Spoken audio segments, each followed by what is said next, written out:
வணக்கம் விவசாயிகளே, எல்லாரும் எப்படி இருக்கீங்க? இன்னைக்கு நம்ம என்ன பார்க்க போறோம்னா, தற்போது பார்த்தீங்கன்னா நெற்பயிரில் வேகமாக பரவிக்கிட்டு வர்ற, அதாவது கண்ட்ரோல் பண்ண முடியாத அளவுக்கு பெரிய பாதிப்புகளை உண்டாக்கிட்டு இருக்கிற இலை சொட்டு புழுவை பற்றி தான் பார்க்க போகிறோம். இலை சொட்டு புழுவை பற்றி ஏற்கனவே ஒரு வீடியோ போட்டிருந்தோம். மீடியமாக இலை சொட்டு புழு நார்மலாக வரும், மருந்து அடித்தா கண்ட்ரோல் ஆகும். இந்த அளவுக்கு மோசமாக இலை சொட்டு புழுவோட பாதிப்புகள் இதுவரை காலங்காலமாக விவசாயம் பண்ணிட்டு வர விவசாயிகள்கிட்ட கேட்டால் கூட இந்த அளவுக்கு நாங்கள் பாதிப்புகளை எதிர்பார்த்ததே இல்லை. இந்த போகம் தான் பார்த்தீங்கன்னா, அதுவும் இந்த கிளைமேட்டில் தான் ரொம்ப அதிகமாக இலை சொட்டு புழுக்கள் இருக்குது. என்ன மருந்து அடித்தாலும் பெரிய அளவில் கண்ட்ரோல் இல்லை. அடித்து ஒரு வாரம் 10 நாளில் திரும்பவும் அந்த புழு வந்துகிட்டே இருக்குது ரொட்டேனா. அதாவது மருந்து அடித்தாலும் பெரிய அளவில் கண்ட்ரோல் கிடைக்க மாட்டேங்குது அப்படின்னு சொல்லி நிறையா ஃபார்மர் நிறையா விதமாக கண்ட்ரோல் கம்ப்ளைண்ட் சொல்லிகிட்டே இருக்காங்க. இது என்ன பிரச்சனை, இது எதனால் வருது, இது ஏன் மருந்து அடித்தாலும் திரும்ப கண்ட்ரோல் ஆக மாட்டேங்குது அப்படிங்கிற பற்றி தான் பார்க்க போகிறோம். முக்கியமாக இந்த புழு பரவுறதுக்கு விவசாயிகளாகிய நம்மளும் ஒரு காரணம். அது எதனால், என்ன பண்ணுறதுனால இந்த புழுவோட பாதிப்புகள் வருது, அது போக கிளைமேட்னாலையும் இந்த புழுவோட பாதிப்புகள் பரவுமா அப்படிங்கிற பற்றியும் தான் பார்க்க போகிறோம். வீடியோவை ஸ்கிப் பண்ணாமல் கடைசி வரையும் பாருங்கள். நம்ம விவசாய பற்றி சேனலை சப்ஸ்கிரைப் பண்ணிக்கோங்க, பக்கத்தில் இருக்க பெல் ஐக்கானை கிளிக் பண்ணிக்கோங்க.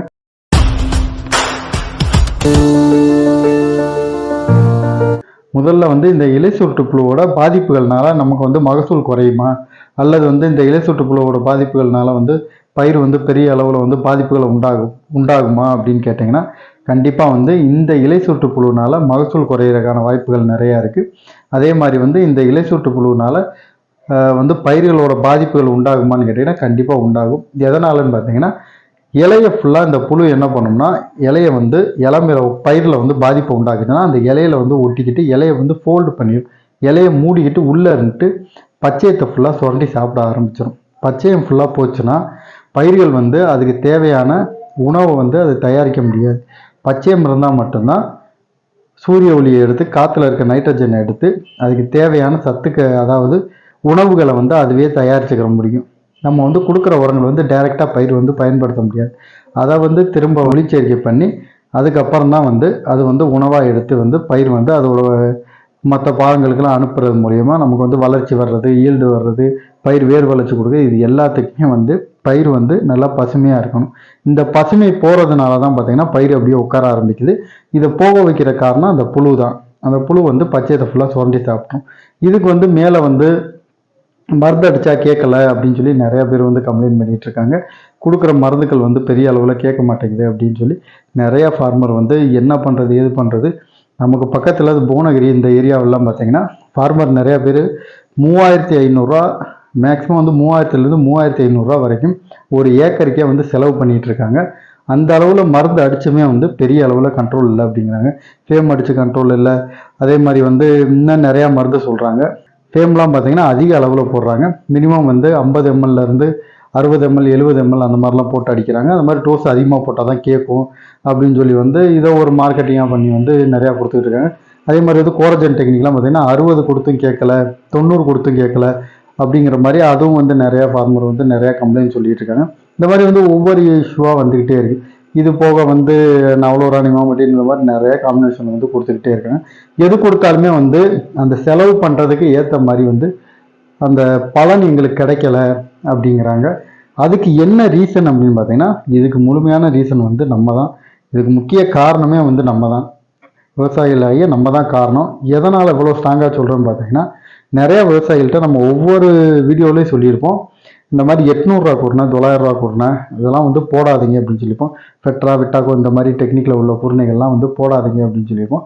இது போடாதீங்க அப்படின்னு சொல்கிறதுக்கு காரணம் என்னங்கிறது இந்த புழு பாதிப்புலேயே உங்களுக்கு தெரிஞ்சிருக்கும். அது என்னங்கிறத இப்போ சொல்கிறேன். ஏன்னு பார்த்தீங்கன்னா, இப்போ கோரஜன் டெக்னிக் தான் இருக்கிறதுலே கொஞ்சம் புழு கண்ட்ரோல் கிடைக்கிறதுல அதுதான் கொஞ்சம் ஹையானது. அதை அடித்தா மேக்ஸிமம் ஒரு 25-30 நாளைக்கு புழு வராது. அதே இதுதான் விட்டாகோலையும் இருக்குது, ஃபெட்ராலையும் இருக்குது. குளோரன்டானின் குளோரல் இந்த கெமிக்கல் தான் ரெண்டுலேயுமே இருக்கும். மாலிக்கல் சேம் மாலிக்கல் தான்.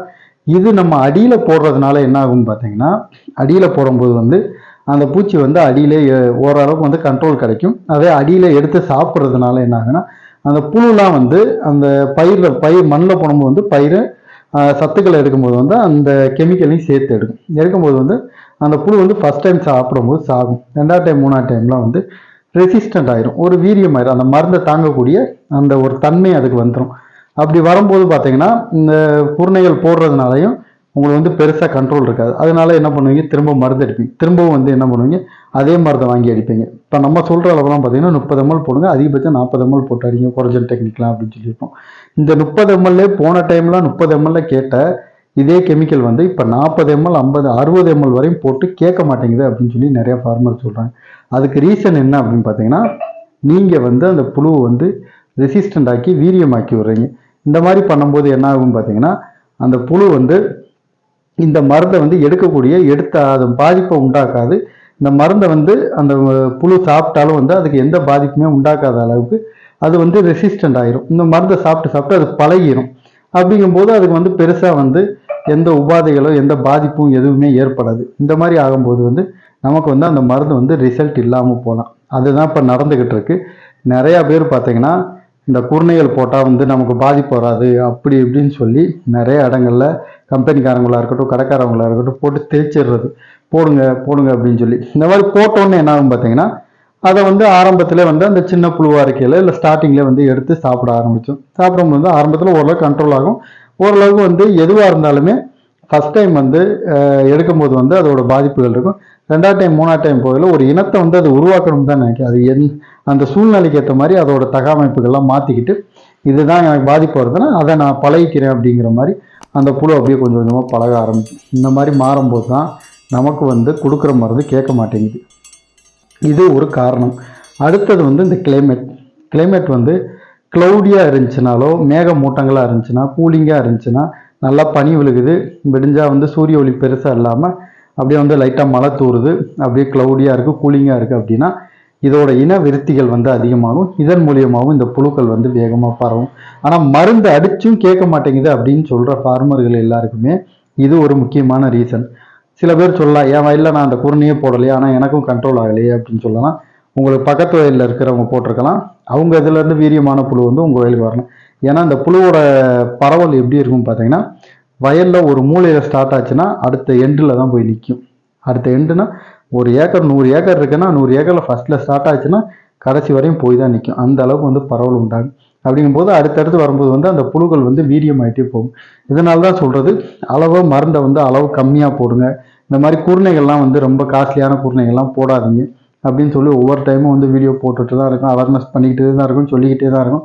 ஆனால் அதையும் கேட்காம வந்து சில ஃபார்மர்கள் வந்து போட்டுக்கிட்டே தான் இருக்காங்க. உங்களுக்கு அப்படி குருணை போடணும் அப்படின்னு தோணுச்சுன்னா ஃபிப்ரோனில் மாதிரி போடுங்க. ஃபிப்ரோனில் வந்து மீடியமானது, நூற்புழு கேட்கும், ஆரம்ப நிலை இலை சுற்றுப்புழு பெருசாக கேட்கலனாலும் குருத்து புழு கேட்கும். ப்ளஸ் வந்து ஆணை கொம்பனுக்கு வந்து ஃபிப்ரோனில் இங்கே அடியில் போடுறதுனால நல்லா கண்ட்ரோல் இருக்கும். அது மட்டும் இல்லாமல் இது வேர் வளர்ச்சியும் கொடுக்கும், பயிர் பனைக்கிறது, இது எல்லாத்துக்குமே வந்து இந்த ஃபிப்ரோனில் வந்து நல்லாயிருக்கும். 0.3% வரும். இது ஒரு ஏக்கருக்கு 5 கிலோ 5 கிலோ 450 ரூபா தான் வரும். இந்த மாதிரி போட்டுட்டு நீங்கள் அடுத்து வந்து புழு மேலே வந்துச்சுன்னா மருந்து அடிச்சுன்னா கண்ட்ரோல் ஆகிறதுக்கு நல்ல வாய்ப்புகள் இருக்குது. ஆனால் நிறையா விவசாயிகள் என்ன பண்ணுறாங்கன்னா, இந்த குருணையை போட்டு இந்த குருணை போட்டால் எங்களுக்கு மருந்து அடிக்கவே தேவையில்லைன்னு சொன்னாங்க அப்படி இப்படின்னு சொன்னாங்கன்னு சொல்லி திரும்ப வந்து இந்த குருணைகளே நீங்கள் போடுறதுனால உங்களுக்கு தான் வந்து சுமை அதிகமாகிட்டே போகுது. சேல்ஸ் ஒரு பக்கம் வந்து கம்பெனியாக இருக்கட்டும், கடைக்காரவங்களாக இருக்கட்டும், அவங்க எடுத்துக்கிட்டே தான் இருப்பாங்க. நீங்கள் வந்து ஏதாவது ஒரு வகையில் வந்து திரும்ப வந்து வந்துக்கிட்டே இருக்கணும் அப்படிங்கிற மைண்ட் செட்டில் மட்டும்தான் அவங்க இருக்காங்க. ஏன்னா வந்து ஒரு டைம் கொடுக்குறோம், அதில் கொடுத்தா நல்லா கண்ட்ரோல் இருக்கணும் அப்படிங்கிறதுல சில பேர் வந்து தெரிஞ்சும் விற்கிறாங்க, தெரியாமையும் விற்கிறாங்க. ஆனால் முடிஞ்சளவு வந்து இதோட பாதிப்புகள் வந்து இதில் இருந்து தான் வந்து ஆரம்பிக்குது. இதோட ரெசிஸ்டண்ட்டாக இருக்கட்டும், இதோட எதிர்ப்பு சக்தியாக இருக்கட்டும், இது எல்லாமே பார்த்தீங்கன்னா நம்ம கொடுக்குற அதே குருணையை கொடுக்கறது அடியில் அதை சாப்பிட்டு ஓரளவுக்கு சாகும். திரும்ப அதுலேருந்து அந்த மருந்தை எடுத்ததுனால கொஞ்சம் வீரியமாகிட்டே வரும். அடுத்து நம்ம மேலே அடிக்கிற மருந்தில் அது கேட்காது. அப்புறம் ஃபஸ்ட்டு ஸ்டார்டிங்கில் வந்து 30 ml கொடுத்தாங்க, அடுத்து 40 ml 60 ml கொடுக்குறாங்க. சில ஃபார்மர்லாம் 70 ml 7 ml 8 mlலாம் போட்டு ஏக்கருக்கு அடிச்சிருக்காங்க. அப்படின்னா 80 ml வரையும் அடிச்சிருக்காங்க கொரஜன் டெக்னிக்லாம். அடிச்சுமே கேட்கல அப்படின்னு சொல்லி நிறையா கம்ப்ளைண்ட் வந்துக்கிட்டே இருக்குது. இதுக்கு வந்து ஓரளவுக்கு வந்து நீங்கள் தான் கொஞ்சமாவது வந்து அடிப்படை புரிஞ்சு அதுக்கேற்ற மாதிரி நீங்கள் பண்ணீங்கன்னா கண்டிப்பாக வந்து இந்த புழுக்களை வந்து ஓரளவுக்கு வந்து கண்ட்ரோல் பண்ணலாம். ஏன்னா வந்து நீங்கள் ஃபுல் அண்ட் ஃபுல்லு வந்து மருந்து அடித்தா கண்ட்ரோல் ஆயிரும்னு மருந்துலேயே வந்து குறை சொல்லிகிட்டே இருக்க முடியாது. நீங்களும் வந்து அடிப்படை தெரிஞ்சு அதுக்கேற்ற மாதிரி மருந்துகளை பயன்படுத்தினே உங்களுக்கு நல்ல கண்ட்ரோல் இருக்கும். இப்போ இந்த புழுவுக்கு வந்து என்ன மருந்து அடிக்கலாம் அப்படின்னு கேட்டிங்கன்னா, நிறையா கம்பெனியில் வந்து இந்த டெக்னிக் வருது, கொரஜன் டெக்னிக். ஆனால் ஒரு சில கம்பெனியில் வர்றது சுத்தமாக கேட்கவே மாட்டேங்குது, ரிசல்ட்டே இல்லை. அந்த மாதிரி கம்பெனிலாம் நிறையா வருது. சொல்கிற கம்பெனிகளில் மட்டும் வாங்கி பயன்படுத்துங்க. முடிஞ்சால் வந்து கோரஜன் டெக்னிக் கிடச்சிச்சின்னா, எஃப்எம்சி கம்பெனியில் கோரஜன் கிடச்சிச்சின்னா அது வாங்கி பயன்படுத்துங்க. அல்லது வந்து இந்த அகஸ்தியா கம்பெனியில் வந்து ஆல்ஜென் அப்படின்னு சொல்லி வருது, அதுவும் வந்து நல்லாயிருக்கு, நல்ல ரிசல்ட் இருக்குது. அது வந்து ஏக்கருக்கு 40 ml கொடுத்தாலே போதும். அதுக்கடுத்து வந்து இந்த நகாசா கம்பெனிலையும் வருது, அதில் வர கோரஜனும் நல்ல ரிசல்ட் இருக்குது. இந்த மாதிரி கம்பெனி எல்லாம் வாங்கி பயன்படுத்துங்க. முடிஞ்சளவு வந்து இந்த ஒரு சில கம்பெனிலாம் வருது, இந்த தனுக்காவில் வர்ற கோரஜன் டெக்னிக்லாம் பார்த்திங்கன்னா பெரிய அளவில் ரிசல்ட்டே இல்லை. 60 ml வரையும் போட்டு அடித்தே என்ன கேட்கல அப்படின்னு சொல்கிறாங்க. அதே மாதிரி வந்து கோரமண்டல் கம்பெனியில் வர்ற இந்த கோரஜன் டெக்னிக்கும் வந்து பெரிய அளவில் கண்ட்ரோல் இல்லை அப்படிங்கிறாங்க. இதெல்லாம் கொஞ்சம் பார்த்துக்குங்க. ஏன்னா வந்து எல்லா கம்பெனிலையுமே வந்து வாங்கி இந்த எஃப்எம்சி கம்பெனிலேருந்து வாங்கி பேக்கிங் பண்ணி தான் கொடுக்குறாங்க.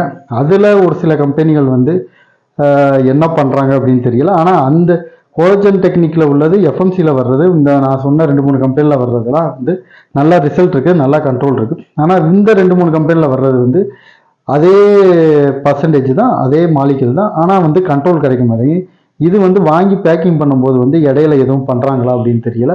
ஏன்னா அதில் கிடைக்கிற கண்ட்ரோல் வந்து ஏன் இதில் கிடைக்க மாட்டேங்குது அப்படின்னு தெரியல.